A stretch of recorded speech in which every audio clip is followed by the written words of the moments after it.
Hi, welcome to episode 33 of The Comic Source. I'm your host, Jace. This is a special spotlight episode on the history of Harley Quinn. So I've pretty much spent the last month or so reading every single appearance of Harley Quinn in the DC Universe. That covers the regular DC Universe as well as the animated universe. It was well over 200 appearances, so it took me a lot longer than I expected. So writer Paul Dini is credited as the creator of Harley Quinn. He was the writer for the Batman animated series that was so popular in the 1990s. But actually the roots go back a little farther into the mind of the actress who voiced her on the cartoon, Arlene Sorkin. In 1987, Arlene Sorkin was a regular on the soap opera Days of Our Lives, and she actually did this bit. It was kind of a dream sequence where she was kind of a court jester, and she did some gags and tried to entertain a royal family. So Sorkin and Dini were actually friends from college, and one day Arlene Sorkin gave a tape to Paul Dini of her favorite moments from her time on Days of Our Lives. And that tape kind of sat around, and Dini didn't really think much of it until one day in 1991, he was home, he was sick, he was working as a freelance writer, he was trying to come up with ideas for Batman the Animated Series, and he actually was writing this episode with the Joker, and he kind of needed a female henchman, and he was stuck, and he came across the tape. He threw it into his VCR, and seeing Sorkin in this jester getup kind of sparked the creative juices, and everything sort of just fell into place from there. And actually, when he watched the tape, the Batman the Animated Series hadn't even debuted yet. But as I said, he watched the tape, things fell into place, he came up with the idea of having this jester-like character as a female henchman for the Joker, kind of a female sidekick, if you will, and he decided to name her Harley Quinn, and he even did a rough character design, and he took that design to Bruce Timm. Now, Timm says the design really wasn't very good, so he immediately started researching traditional Harley Quinn gear, and he came up with kind of a simplified super-villain version of that. She was always intended to just appear in the one episode, but being that Bruce Timm was and is a perfectionist, he did a very in-depth character design. He wanted to give this cameo character a distinct look, and so he came up with the red and black full-body jumpsuit with the ruffles on the cuffs and the diamonds, and of course the two-pronged jester hat. So once they decided to go with this character, they actually invited Arlene Sorkin to be the voice of Harley Quinn. And so she came in, and she didn't really prepare anything ahead of time.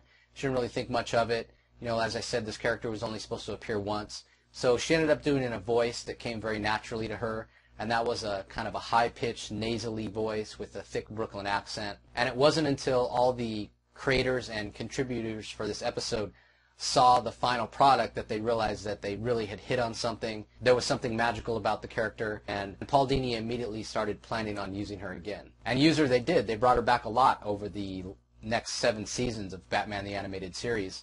And Harley was really the breakout character and very much a lasting legacy from that Batman the Animated Series cartoon. And although the animated version was a bit two-dimensional, her complicated relationship with the Joker was in full effect right from the start. She knows she shouldn't love him, but she does anyway, and the on-again, off-again romance really transcended what was essentially a children's cartoon and really resonated with a lot of adults, especially females. So DC Comics, realizing the potential of this character, asked Paul Dini and Bruce Timm to collaborate on a graphic novel which would actually tell the origin of Harley Quinn. The result of that was the critically acclaimed Mad Love graphic novel, which actually won an Eisner Award in 1994 for Best Single Story. And while Harley Quinn continued to appear in Batman the Animated Series and the other spin-off cartoons that were related to that, and also the comics based on those cartoons, it wasn't until 1999 in the No Man's Land storyline that ran through all the Batman books at the time that Harley Quinn made her way into the DC Universe proper. She had appeared in an Elseworlds story back in 1997, written by Howard Chaykin and art by Dan Brereton. And what's interesting in that story is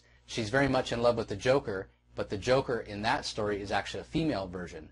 So perhaps that was a little sneak peek ahead at the fact that the gender really doesn't put a limit on who Harley chooses to love. But as I said, that was an Elseworlds story, so it doesn't really count as far as her appearing in the regular DC Universe.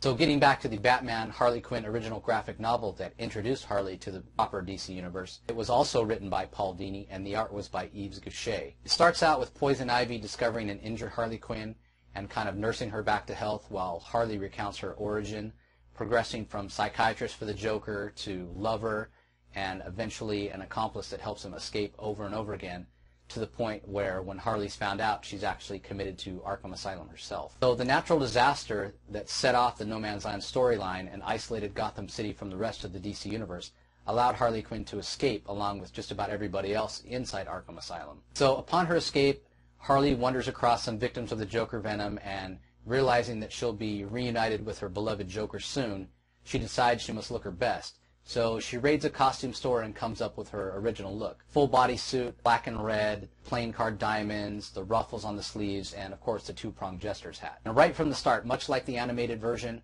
her relationship with the Joker is full of his rejections and her obsession. Poison Ivy sort of has pity on her after hearing the story. She gives her an antitoxin to the Joker venom that actually slightly boosts her strength and her natural gymnastic ability, Harley having been a gymnast in college. So while not necessarily super-powered, this version of Harley Quinn was a step above just being a normal person. She also does show some signs early on of being a woman in her own right rather than just a pale imitation or a sidekick for the Joker, so that was good to see. And it certainly was a pleasant change of pace from the two-dimensional, kind of flat cartoon persona that we've been used to. But unfortunately, in these early stories, often all it takes is an apology from the Joker and she's right back under his spell.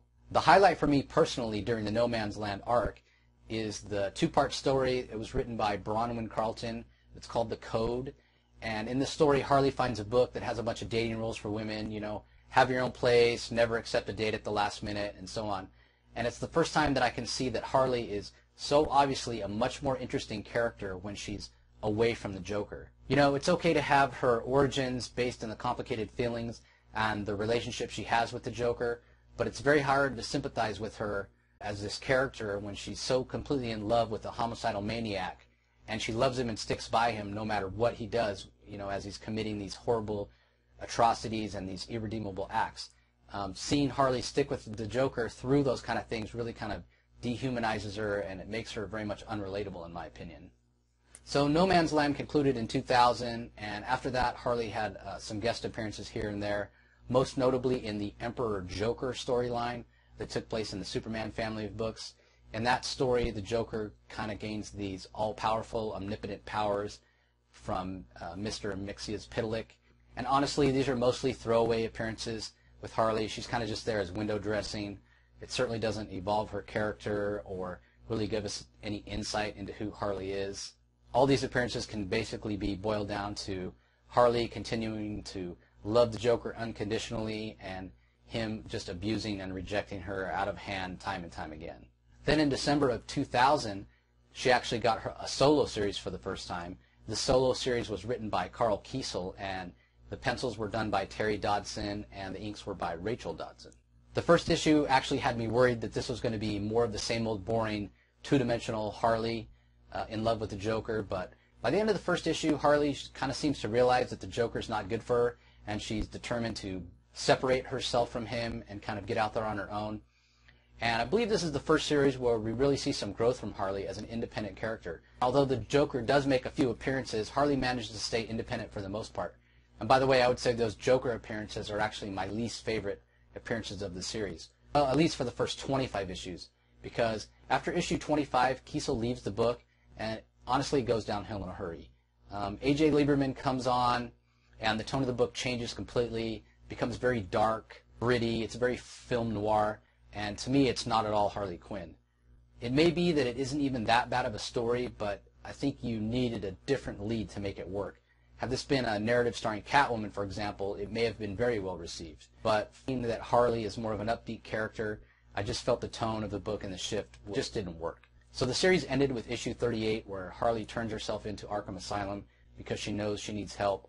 And it made sense for the story, but at the same time, it didn't feel realistic and didn't feel like something that Harley would do necessarily. And then Harley doesn't really show up in the DC Universe much over the next couple of years, not until Detective Comics 831, which was also written by Paul Dini. And in that issue, Harley actually is granted parole, having helped Batman out on a case. And from there, she next appears in Countdown to Final Crisis, which Paul Dini also contributed to the writing of. Now, what's interesting about Countdown is it's actually Harleen Quinzel, the alter ego of Harley Quinn, that for the most part appears in Countdown. And I think it was Paul Dini trying to establish that she wasn't necessarily this two-dimensional character that we'd seen.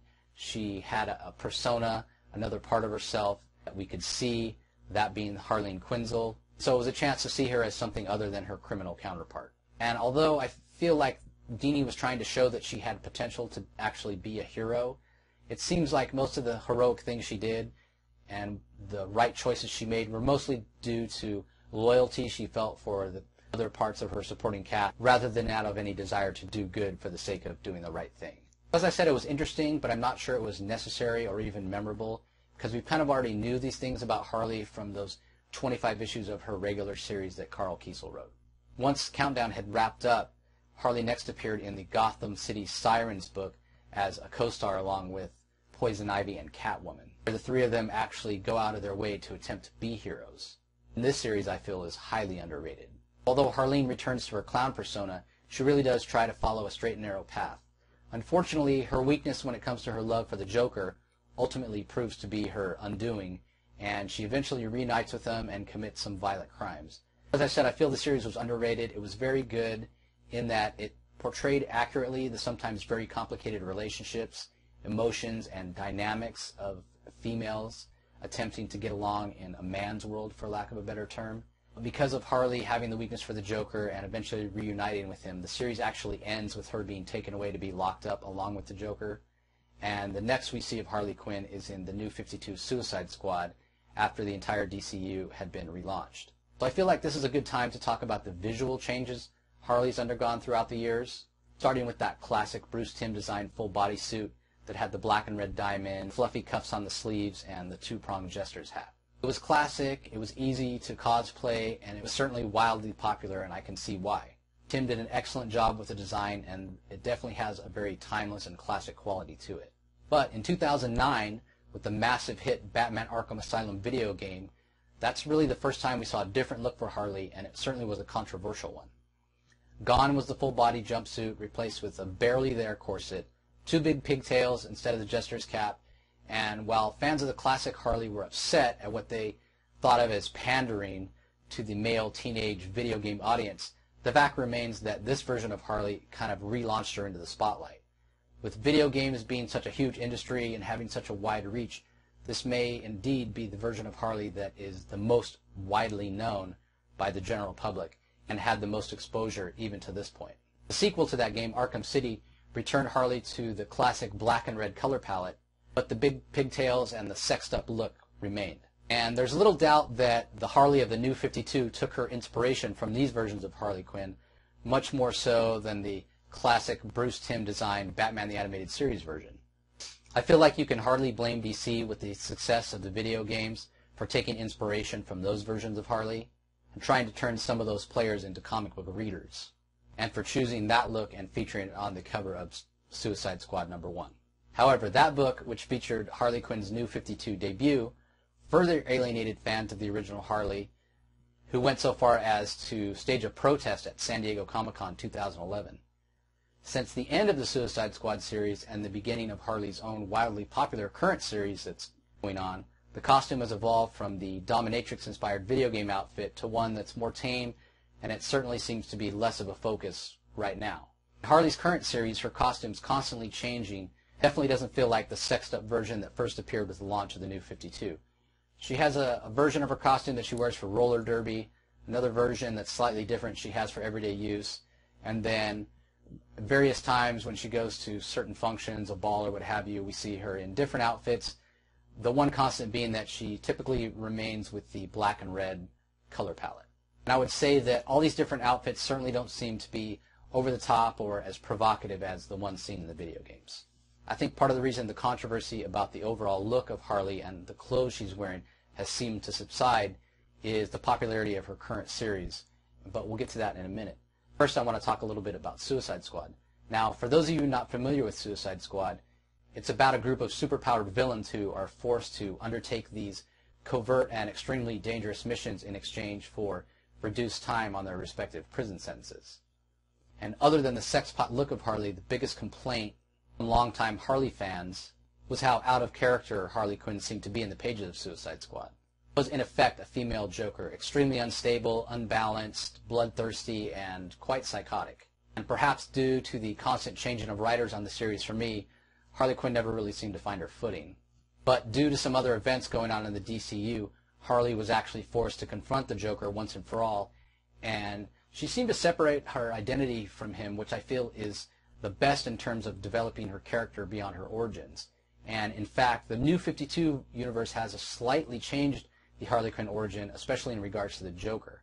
While the basics are the same, this Harley Quinn seemed to be much more fascinated with the Joker as a subject for psychological study rather than in love with him.